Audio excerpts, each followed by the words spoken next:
The sixth house, or Bhava, the struggle, Cancer rising, part 1. Cancer rising is intuitive, nurturing, and emotionally receptive. Ruled by the moon, these natives engage with life through feeling, memory, and deep personal connection. Their personality thrives on emotional security, familiar rhythms, and heartfelt bonds. But with Sagittarius in the sixth house, their relationship to struggle, health, and daily duty takes on a philosophical and expansive tone. Sagittarius, ruled by Jupiter, brings growth, belief, and moral purpose into the realm of conflict and routine. For Cancer rising, this introduces a paradox. The emotionally soft soul must become a disciplined seeker in the battlefield of daily life. This house activates at ages 6, 18, 30, 42, 54, 66, and 78.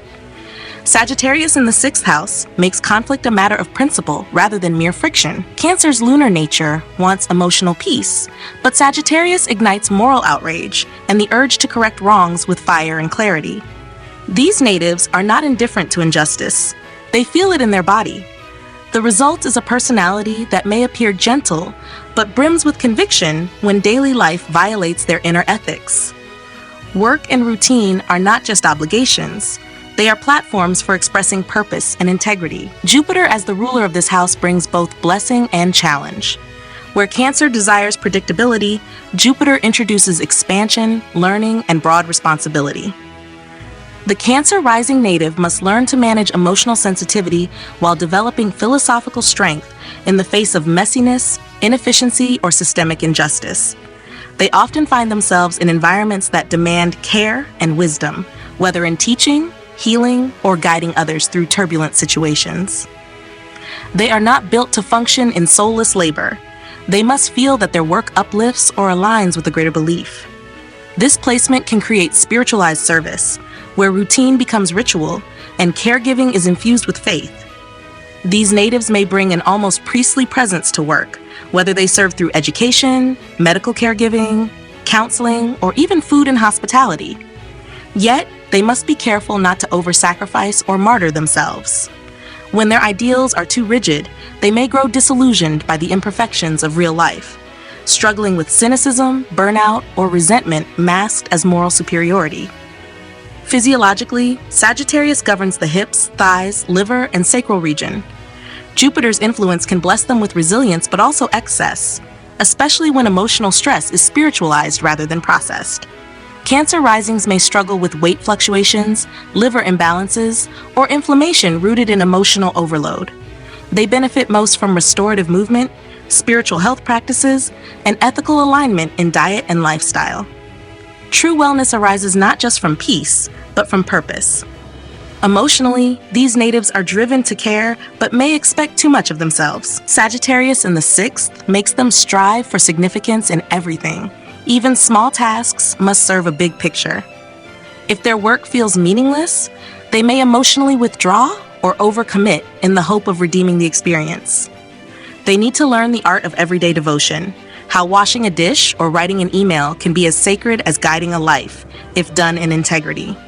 In childhood, they may have taken responsibility early, helping siblings, protecting friends, or striving to be the moral center in family dynamics. At 18, they may have found themselves drawn to service roles through teaching, volunteer work, or health-centered studies. By 30, many seek vocations that combine emotional care with ethical mission, public health, education, social work, or justice reform.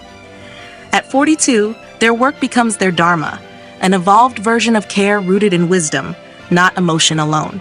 Their brilliance lies in how they elevate daily struggle into spiritual practice. They are not afraid to feel the suffering in the world, but they don't stop there. They teach, they act, they serve. They don't shine to be praised, they shine to protect what is meaningful. And in the quiet rituals of care, in the principled stand against daily injustice, they remind the world that even conflict can be sacred, when handled with purpose, heart, and grace. The sixth house, or Bhava, the struggle, Cancer rising, part 2. When Jupiter and Mars conjoin in the sixth house, idealism meets initiative in the pursuit of justice and service. Jupiter expands and guides, Mars acts and conquers. For Cancer rising, where Sagittarius rules the sixth house, this yoga creates a dharmic warrior. These natives tackle daily problems with moral intensity and physical courage. Whether in education, legal aid, healthcare, or humanitarian crisis work, they shine where action meets conviction. If well-placed, this yoga grants health resilience, moral clarity in conflict, and dynamic service. If afflicted, it may turn into self-righteous anger, inflated judgment in work settings, or reckless action disguised as principled behavior. Mars and Saturn in the 6th house produce a yoga of focused discipline and enduring struggle. Mars wants speed, Saturn enforces structure. This pairing forces the Cancer rising native to develop patience in their fight for what's right. In Sagittarius, the terrain of struggle becomes philosophical, often around justice, belief, or systemic inefficiencies. These individuals are the quiet reformers, working behind the scenes with controlled fire. If benefic, it gives the ability to handle long-term challenges without emotional collapse. If afflicted, it can manifest as frustration under pressure, over-responsibility, or chronic stress injuries due to emotional repression in routine. Jupiter and Saturn together in the 6th create a yoga of principled endurance and thoughtful reform. Jupiter expands purpose, Saturn defines the path. In Sagittarius, this conjunction refines the Cancer rising's approach to daily duty, transforming idealistic emotion into mature responsibility. These natives may become teachers of patience, spiritual counselors, or long-term health strategists. If well-placed, it gives practical wisdom, reliable ethics, and a grounded sense of service. If afflicted, they may struggle with disillusionment, feeling burdened by the weight of what should be and frustrated by what is. Mars and Rahu in conjunction here sharpen the instinct to fight, win, and break rules in service of a cause. Mars charges forward, Rahu intensifies obsession. For Cancer rising, this can create a relentless drive to correct injustice, expose truth, or revolutionize broken systems. These natives thrive in dynamic fields: emergency work, investigative journalism, conflict mediation, or survival training. When benefic, this yoga grants focused willpower and the fearlessness to challenge norms. If afflicted, however, it can result in dogmatism, impulsive conflict, or power struggles in daily life cloaked in righteousness. Jupiter and Rahu in the 6th bring a yoga of visionary reform or exaggerated moral crusading. Jupiter offers philosophy and expansion, Rahu brings innovation and distortion. In Sagittarius, this can produce an evangelist of routine, a reformer who changes systems, institutions, or social frameworks through unconventional wisdom. For Cancer rising, it's a signature of expansive service through bold ideas. If benefic, this is the healer or teacher who uplifts the underserved. If afflicted, it can lead to overextension, guru complexes, or a tendency to override nuance in pursuit of dogmatic ideals. Saturn and Rahu in the 6th foster a signature of karmic struggle and long-term transformation through trial. Saturn restricts and defines, Rahu disturbs and disrupts. Together, they make the Cancer rising native work hard for every gain in routine, health, and service. This is the yoga of the reformer under pressure, the one who endures, adapts, and reshapes environments through sheer determination. If benefic, it gives mastery over complex, high-pressure systems. If afflicted, it may result in workaholism, burnout, or constant anxiety tied to unseen karmic patterns. Mars and Ketu create a yoga of silent action and detached service. Mars acts, Ketu cuts away ego. In Sagittarius, this yoga brings surgical decisiveness in pursuit of justice and truth. Cancer risings with this yoga may serve through correction, purification, or karmic healing, whether through medical service, crisis intervention, or spiritual warriorship. When well-placed, it brings inner strength, focused minimalism, and quiet courage. When afflicted, it can cause reactive behavior, suppressed rage, or a tendency to isolate while bearing intense service loads alone. Saturn and Ketu in the 6th house produce a yoga of disciplined detachment and karmic accountability. Saturn brings order, Ketu brings transcendence. In Sagittarius, this forms a somber yet spiritually disciplined energy. These natives often carry burdens from past lives, serving through humble duty, disciplined care, or by resolving long-standing social injustices. If benefic, it grants moral clarity and silent endurance. If afflicted, it may bring chronic health issues, service without recognition, or emotional fatigue from carrying collective responsibility in isolation. For Cancer risings, Sagittarius in the 6th house transforms the battlefield of life into a sacred mission. These conjunctions reveal how their emotional intelligence can be married with warrior wisdom. making them protectors of what is just, fair, and meaningful. They do not serve to be seen, they serve because it is right. When struggle is met with belief and action is led by conscience, they become sanctified warriors of the everyday, fighting not out of rage, but from a place of moral devotion. The sixth house, or Bhava, the struggle, Scorpio rising, part 1. Scorpio rising is intense, private, and powerfully perceptive. Ruled by Mars and co-ruled by Ketu, these natives are born with an instinct to penetrate surface reality and confront hidden forces. Their personality is emotionally self-protective and psychologically deep, often living with an undercurrent of internal transformation. With Aries in the sixth house, ruled by Mars as well, their daily life becomes a direct extension of their combative energy. The sixth house is already the battlefield of health, routine, and conflict, and with Aries here, it is ignited with personal initiative, heat, and urgency. This house activates at ages 6, 18, 30, 42, 54, 66, and 78.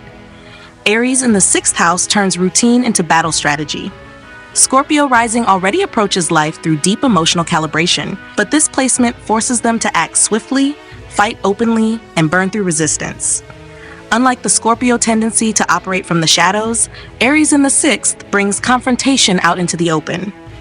These natives are relentless problem solvers, quick to detect dysfunction and equally quick to correct it. Daily life is not passive. It's a domain where energy must be moved, control must be asserted, and weaknesses must be conquered.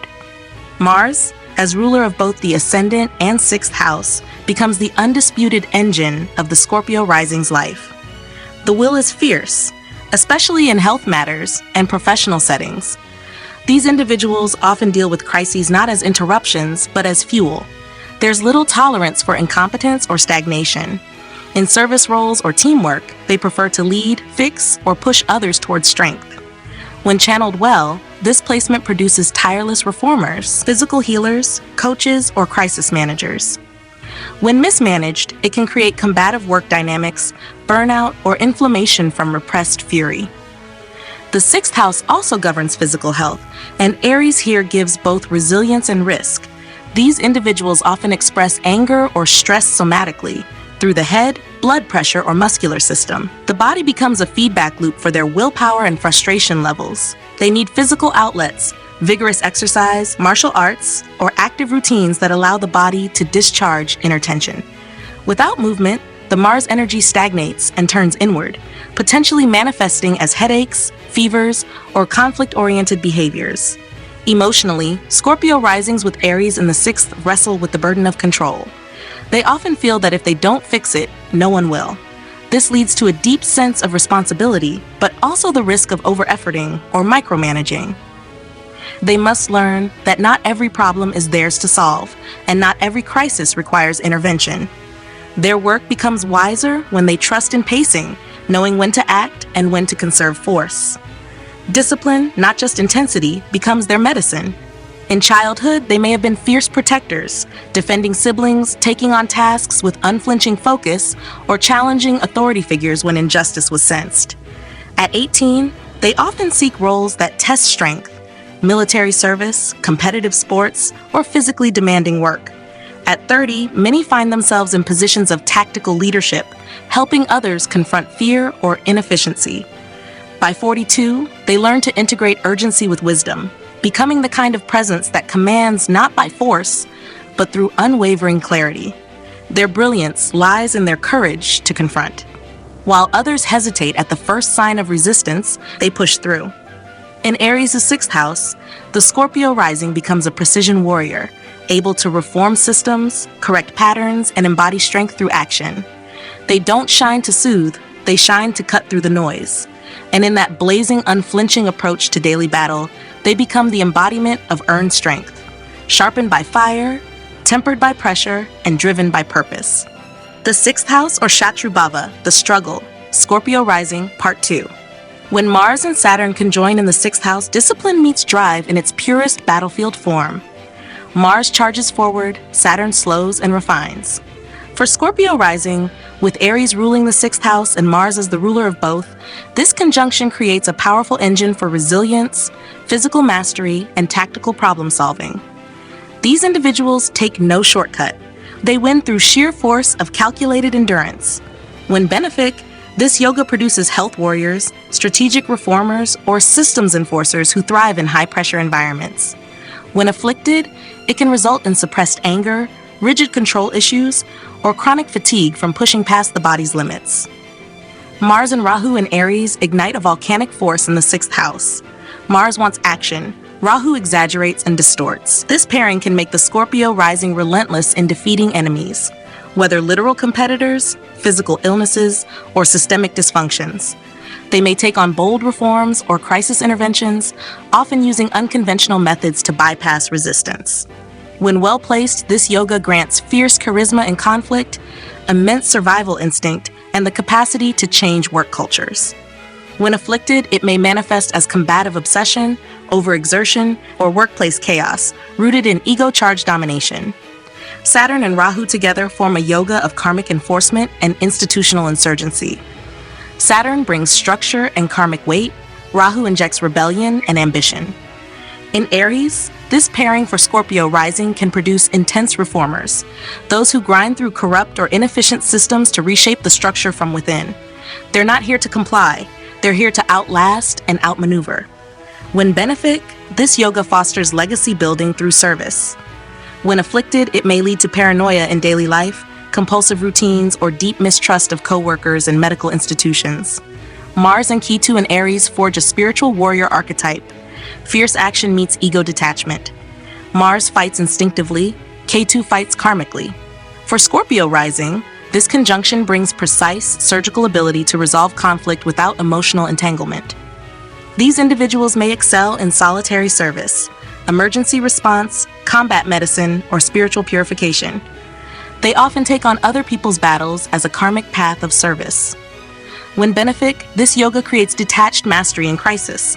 When afflicted, it may lead to unconscious rage, burnout from isolated struggle, or sudden abandonment of responsibilities without closure. Saturn and Ketu in Aries deepen into the realm of selfless labor and karmic purification through persistent effort. Saturn imposes structure. Ketu removes attachments.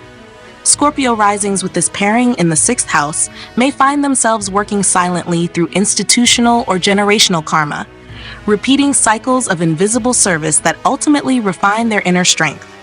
When benefic, this yoga grants tireless humility, maturity in conflict, and deep integrity in service. When afflicted, it can result in stoic suffering, a tendency towards self-erasure in work, or chronic health symptoms tied to emotional suppression. Mars and Mercury in Aries in the 6th support sharp strategy and verbal force in high-pressure tasks. Mars energizes, Mercury analyzes and articulates. This pairing gives the Scorpio rising native quick reflexes in debate, crisis mediation, and health diagnostics. They cut through problems with razor logic and are often excellent trainers, paramedics, or investigative professionals. When well placed, it brings articulate aggression, mental stamina, and precision in chaotic environments.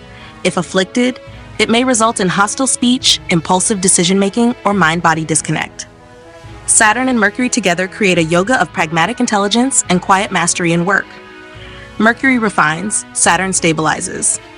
In Aries, this combination forces the Scorpio rising to slow their thinking and apply logic under fire. This produces meticulous planners, rule enforcers, or compliance specialists who thrive on fixing inefficiency. If benefic, it grants mental resilience and respect in rigid systems. If afflicted, it can cause negative self-talk, bureaucratic entrapment, or difficulty expressing needs in the face of pressure. Rahu and Mercury in Aries activate high-voltage intelligence and persuasive cunning in 6th house matters. Rahu fuels ambition. Mercury communicates with speed. For Scorpio rising, this yoga equips them for intense service fields, sales under pressure, litigation, political consultancy, or rapid response analysis. Their mind becomes a weapon, wired for conflict resolution or competitive gain. If well placed, it makes them savvy operators in complex systems. If afflicted, it may lead to manipulation, deceit under stress, or neurotic overanalysis in health or work environments. For Scorpio risings, Aries in the 6th house means struggle is not optional, it's instinctive. These conjunctions shape how they transmute pressure into power. Their brilliance lies in how they confront difficulty, not with fragility, but with focus. They are not here to avoid conflict. They're here to win wars of purpose, reform, and karmic duty. And in that silent crucible of daily battle, they rise. Not as survivors, but as specialists forged in the fire they no longer fear. The sixth house, or Shatru Bhava, the struggle. Pisces rising, part 1. Pisces rising is imaginative, empathic, and deeply tuned to the invisible currents of life. Ruled by Jupiter and co-ruled by Neptune in modern astrology, these natives navigate reality through feeling, faith, and intuition. Their default nature is to flow, dream, and merge with larger truths.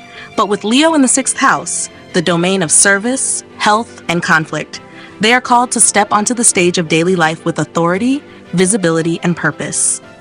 Leo, ruled by the sun, introduces themes of pride, honor, leadership, and personal expression into a realm that Pisces rising often approaches with avoidance or quiet sacrifice. This house activates at ages 6, 18, 30, 42, 54, 66, and 78. Leo in the sixth house demands that Pisces rising transform dreamy compassion into dignified responsibility. The sixth house governs the daily grind, conflict resolution, health maintenance, work environments, and Leo here lights it up with urgency and ego. Pisces, who often dissolves conflict or deflects confrontation, is now asked to handle opposition with authority and step into roles that require courage and decisiveness. Their natural instinct to serve must be refined, not through martyrdom, but through confident stewardship. The sun as ruler of this house makes their health, habits, and service tightly linked to ego integrity and identity. When they feel respected and purposeful in what they do, their energy flourishes. But when unseen, undervalued, or emotionally overwhelmed, their health can falter, especially through stress responses tied to self-worth. The sun in this position requires them to build healthy routines, not just for bodily care, but to anchor their spirit. Structure and self-respect become necessary tools for sustaining their soft, expansive nature in a sharp-edged world. This placement often pushes Pisces rising into work where they must lead, teach, guide, or protect, despite their preference for anonymity or spiritual withdrawal. They are asked to bring heart to systems, warmth to cold routines, and clarity to emotional fog. If they shrink from this, they may find themselves entangled in workplace power struggles, inconsistent health, or resentment toward routine. But when they step up, they radiate quiet authority and inspire loyalty through soulful leadership. Physiologically, Leo governs the heart, spine, and solar plexus, the center of will and life force. Pisces rising with Leo in the sixth house must take care to align emotionally with what they do, or risk burnout, back pain, cardiovascular strain, or fluctuations in self-esteem. Energy healing, self-affirming practices, and regular exposure to sunlight or fire, literal or symbolic, can nourish their vitality. Their health improves when their work nourishes their spirit. Emotionally, these individuals must confront the illusion that humility and invisibility equal virtue. Leo in the sixth demands pride in work, confidence in service, and courage in facing conflict. Pisces rising must learn that it is not egotistical to claim space or take credit. It is necessary. When they avoid assertion, they may attract overbearing personalities who mirror the leadership they've disowned. Their task is not to escape fire, but to learn to wield it in service of love, loyalty, and purpose. In childhood, they may have oscillated between invisibility and craving validation, often praised for being good, gentle, or helpful, but rarely empowered to lead. By 18, they may begin confronting the tension between internal sensitivity and external pressure to perform or defend. At 30, many step into roles that require heart-led structure, creative leadership, youth mentoring, or expressive healing professions. By 42, they fully realize that daily responsibility doesn't imprison them, it dignifies them. Their brilliance lies in how they bring soul to responsibility. In Leo's sixth house, Pisces rising learns that service isn't submission, it's sacred leadership. They don't shine to dominate, they shine to inspire. And in the quiet, lion-hearted effort of daily work, they become radiant stewards of compassion with spine, pride, and presence. Their struggle becomes their crown, and they wear it not with noise, but with nobility. The sixth house, or Shatru Bhava, the struggle. Pisces rising, part 2. When the sun and Saturn conjoin in the sixth house, personal pride meets karmic responsibility in the domain of service. The sun brings visibility and purpose. Saturn imposes structure and delay. For Pisces rising, with Leo ruling the 6th house, this conjunction teaches that daily struggle is not about seeking recognition, but earning respect through resilience. These individuals often rise to positions of quiet leadership through sheer perseverance. If well placed, this yoga grants mature authority in service-based roles and strong immunity against external chaos. If afflicted, it may create a crisis of self-worth, fear of failure, or health issues tied to suppressed frustration or overwork. The Sun and Mars in conjunction create a dynamic force of courage and assertive willpower in routine. The Sun radiates, Mars activates. In Leo's 6th house, this pairing gives Pisces rising individuals the drive to lead, fix, or defend within their workplace or health journey. They fight with purpose, especially in environments where others hesitate to take charge. When benefic, this yoga supports strong immunity, assertive service roles, and inspired leadership in conflict. If afflicted, it may result in ego clashes, burnout, or aggression masked as helpfulness, especially in overly competitive or pride-driven environments. Sun and Rahu together generate a yoga of intensified ego and karmic spotlight. The Sun wants to shine authentically. Rahu distorts and inflates. In the 6th house, Pisces rising may find themselves obsessed with proving their worth through service, seeking validation through endless work, conflict resolution, or performance under pressure. If well placed, this conjunction creates charismatic reformers, those who challenge authority from within and lead with visionary focus. If afflicted, it may lead to arrogance in caregiving roles, hypersensitivity to criticism, or health imbalances driven by the constant need to be seen. Saturn and Mars conjoined in Leo's 6th house form a potent yoga of disciplined strength. Saturn endures, Mars executes. For Pisces rising, this pairing brings a soldier's ethic to daily struggle. They work hard, fight clean, and serve with silent discipline. This yoga suits those in high-pressure professions, crisis responders, health enforcers, ethical administrators. When benefic, it gives iron stamina and precision in chaotic environments. If afflicted, however, it may result in harsh self-judgment, physical rigidity, or resentment toward responsibility masked under composure. Saturn and Rahu in Leo create a karmic service signature defined by inner tension and external reform. Saturn anchors, Rahu pushes boundaries. Pisces rising may feel the burden of having to lead or fix systems with little support. These individuals often enter dysfunctional work structures to repair them from within. When well supported, this yoga grants legacy building through reform and administrative brilliance. When afflicted, it may manifest as chronic exhaustion, inferiority masked by hyper-responsibility, or health disorders rooted in suppressed ambition. Mars and Rahu in the 6th house ignite fiery intensity and competitive drive. Mars pushes forward, Rahu magnifies. Pisces rising with this combination may work in hyper-demanding environments, military, sports, emergency care, or litigation, often rising through sheer force and strategy. This yoga grants relentless focus and tactical acumen when well placed. If afflicted, however, it can result in toxic competitiveness, impulsive decision-making in service roles, or inflammatory health issues tied to unmanaged adrenaline. Sun and Ketu in Leo's 6th house produce a yoga of quiet power and detached excellence. The Sun seeks dignity, Ketu strips ego. Pisces rising with this pairing may serve with nobility, but without a hunger for recognition, often acting as spiritual leaders, mentors, or creative guides in backstage roles. When benefic, this yoga grants selfless leadership, intuitive service, and radiant health through non-attachment. When afflicted, it can lead to withdrawal from responsibility, lack of confidence, or psychosomatic health patterns stemming from spiritual disconnection. Saturn and Ketu together form a yoga of renunciate discipline, where the burden of service is heavy, but ego is minimal. Saturn demands work, Ketu removes reward. Pisces rising natives with this conjunction may take on emotionally or spiritually taxing service roles without external validation. When benefic, it grants profound humility, karmic purification, and mastery through consistency. When afflicted, it can bring chronic fatigue, emotional numbness, or feelings of invisibility despite heavy labor. For Pisces rising, Leo in the 6th house transforms emotional sensitivity into radiant service. These conjunctions show how conflict becomes a path to inner authority and leadership is earned, not claimed. Their struggle is not to escape pain, but to shine through it with courage, composure, and integrity. When they stop hiding their light and learn to lead from the heart, not the ego, they embody noble service. And in that fire-forged humility, they become protectors of joy, purpose, and dignity in the most ordinary corners of life.